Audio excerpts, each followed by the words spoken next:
ola, çıxardaram, tak, skazal petnyak. Nə sən olarsan, nə maşının olar. Mənim maşınım, bu maşın.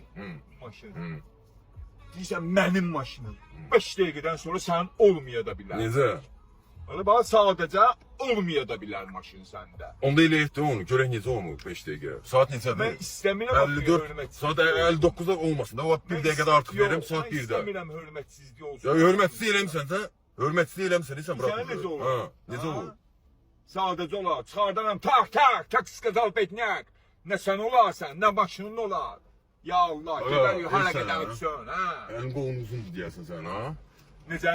Əlin qolun uzundur. Sür, hara qədər deysən sür get.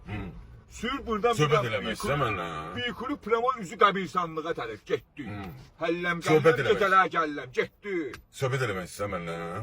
Söhbət eləmək istəyirəm səninlə, yoxsa söhbəti sən eləyirsən. Əlin bunu qolunu belə. saxla da biraz, deyirsən, əlin qolun uzun olmasın. Mən əsəbi xəstəyəm. Hə, Allah köməyin olsun. Senin sağalmaz xəstəsiyəm. Allah köməyin olsun. Analığı olmayan Allah xəstəliklərim köməyin var. olsun, ha. Sən Dərsi. su içirsən, sok içirsən.